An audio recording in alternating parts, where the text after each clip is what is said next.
Entreprise Jangine Samake Construction ale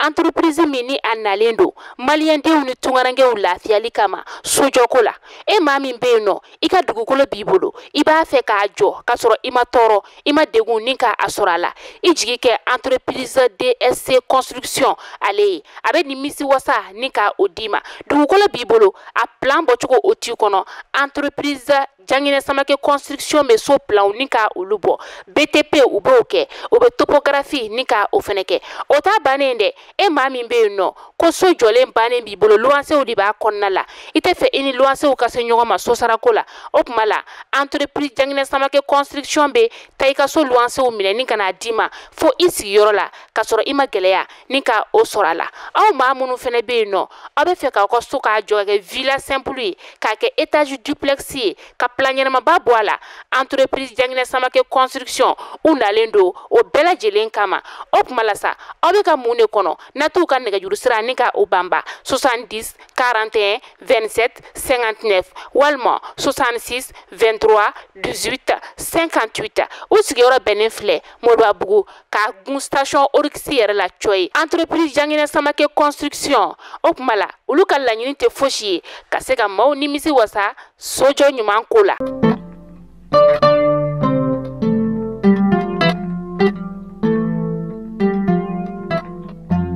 Lundi 18 novembre 2024, mesdames et messieurs, bienvenue sur ce flash d'information.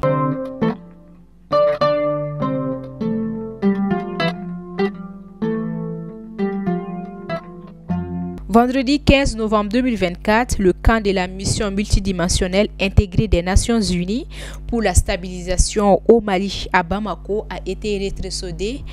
au Mali. En effet, l'ONU a remis le 15 novembre 2024 aux autorités le dernier camp de l'ancienne mission des casques bleus chassé fin 2023 par les autorités de la transition. Le drapeau des Nations Unies a été abaissé sur le camp de 37 hectares qui a servi de principale base opérationnelle de la mission onusienne. À cette occasion, le ministre des Affaires étrangères Abdoulaye Diop a de nouveau formulé les griefs des autorités contre la mission déployée à partir de 2013 face aux rébellions djihadistes et indépendantistes qui menaçaient la stabilité du pays. La mission n'était pas en capacité de répondre aux attentes présentes existentielles des Maliens et des Maliens qui avaient pourtant fondé beaucoup d'espoir sur elle, a-t-il déclaré tout en exprimant sa reconnaissance au casque bleu. Il a une fois de plus reproché à la MINUSMA de favoriser l'instrumentalisation par certaines puissances des questions des droits de l'homme à des fins politiques et de déstabilisation.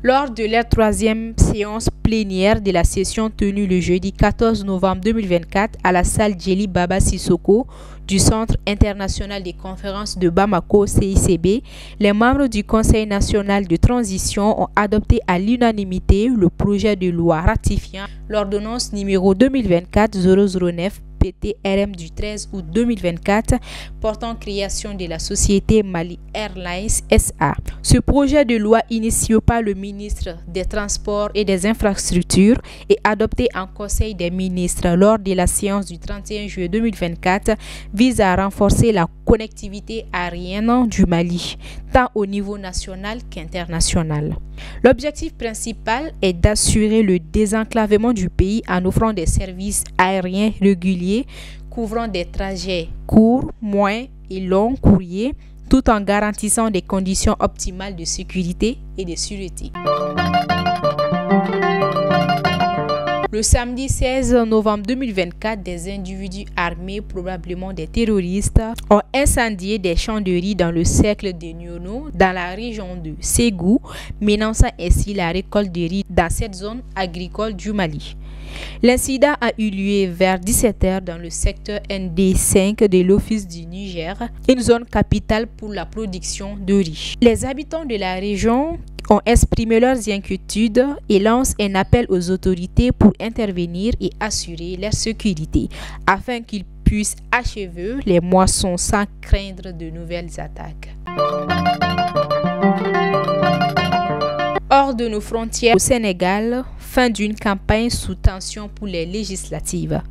La campagne électorale pour les législatives anticipées prévue dimanche 17 novembre s'achève dans une ambiance tendue, parfois émaillée de violence. Ousmane Sonko, tête de la liste du Parti des Patriotes africains du Sénégal pour le travail, l'éthique et la fraternité, PASTEF, un meeting a été improvisionné dans la capitale à seulement quelques dizaines de mètres du domicile de Barthélémy Diaz, l'actuel maire de Dakar et tête de liste de la coalition d'opposition Samassa Gadou.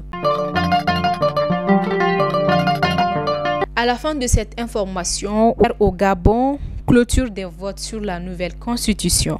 Après une campagne de 8 jours, environ 860 000 électeurs gabonais ont voté le samedi 16 novembre 2024 pour dire oui ou non au projet de la nouvelle constitution rédigée par le gouvernement de transition, selon l'analyste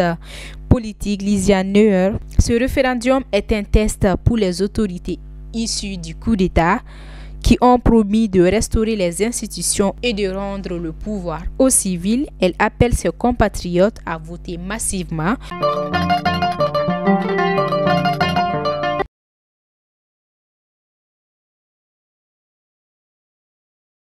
C'est la fin de ce flash d'information, mesdames et messieurs. Merci de l'avoir suivi et à très bientôt.